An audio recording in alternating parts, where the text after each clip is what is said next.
This channel's content is strictly for educational and informational purpose and does not endorse or promote any form of violence, harm, illegal activities, self-injuries and communal disharmony. ওপার বাংলায় দেওয়ালে দেওয়ালে জয় Bangla slogan video post করেছে আওয়ামী লীগ। চাঁপাইনবাবগঞ্জে দুজনকে কুপিয়ে খুনের অভিযোগ।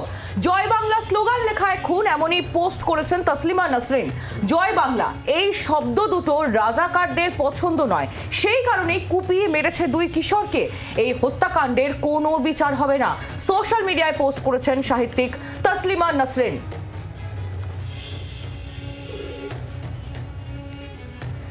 তসলিমা নাসরিন তিনি পোস্ট করেছেন জয় বাংলা এই শব্দ দুটি রাজাকারদের পছন্দ নয়, সেই কারণেই কুপিয়ে মারা হয়েছে দুই কিশোরকে, আর এই হত্যাকাণ্ডের কোনো বিচার হবে না। সোশ্যাল মিডিয়াতে সরব হয়েছেন সাহিত্যিক তসলিমা নাসরিন।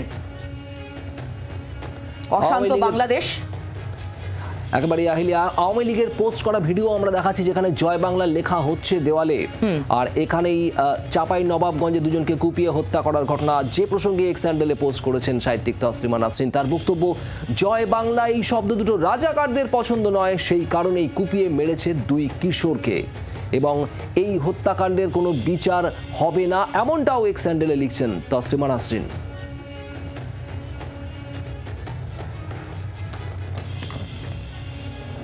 এদিকে নৈরাজ্যের বাংলাদেশে ফের রোষে হিন্দু মন্দির।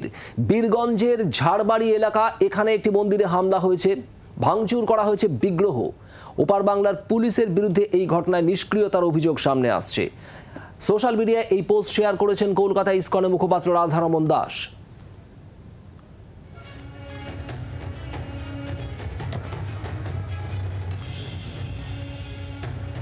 ত্রাস আতঙ্কের বাংলাদেশে হিন্দু নির্যাতন অব্যাহত। মণি কর্মকার নামে এক তরুণীকে বেধড়ক মারধর করা হয়েছে। রাজনৈতিক মতের অমিল হলেই অত্যাচার, প্রশ্ন সোশ্যাল মিডিয়ার নেটিজেনদের। নৈরাজ্যের বাংলাদেশে হিন্দু রোষ, যেটা আপনাদের কিছুক্ষণ আগেই বলছিলাম, হিন্দু মন্দির, সেখানে রোষের মুখে পড়েছে, বিগ্রহ ভাঙচুর করা হয়েছে। অন্যদিকে এই যে ঘটনা আপনাদের জানাচ্ছি, হিন্দু নির্যাতন অব্যাহত। মণি কর্মকার নামে এক তরুণী, তাকে বেধড়ক মারধর করা হয়েছে। রাজনৈতিক মতের অমিল হলেই অত্যাচার, এমনই প্রশ্ন সোশ্যাল মিডিয়ায়, যা নেটিজেনরা ছুড়ে দিচ্ছেন। আমাদের সঙ্গে এই মুহূর্তে টেলিফোন লাইনে রয়েছেন কলকাতা ইসকনের মুখপাত্র রাধারমণ দাস। রাধারমণ বাবু, এবার বীরগঞ্জের ঝাড়বাড়ি, এখানে একটি মন্দিরে হামলার ঘটনা সামনে আসছে, একের পর এক হিন্দু মন্দিরকে টার্গেট করা হচ্ছে, কি বলবেন? বলার কিছু নেই, আমরা রোজ সকালে হলেই এটা এরকম খবর পাচ্ছি, রোজের এটা হয়ে গেছে। কোথায় মন্দির ভাঙা হচ্ছে, কোথায় লোককে আক্রান্ত করা হচ্ছে, মারধর করা হচ্ছে, ব্যবসায়ীদেরকে মারা হচ্ছে। এটা খুব আনফর্চুনেট। এ থেকে আমরা কি বলতে পারবো, পুরো বিশ্ব, গোটা বিশ্ব বাংলাদেশকে বলার চেষ্টা করছে কি যেটা এটা অত্যাচারটা হচ্ছে, এটা এখন থামার দরকার।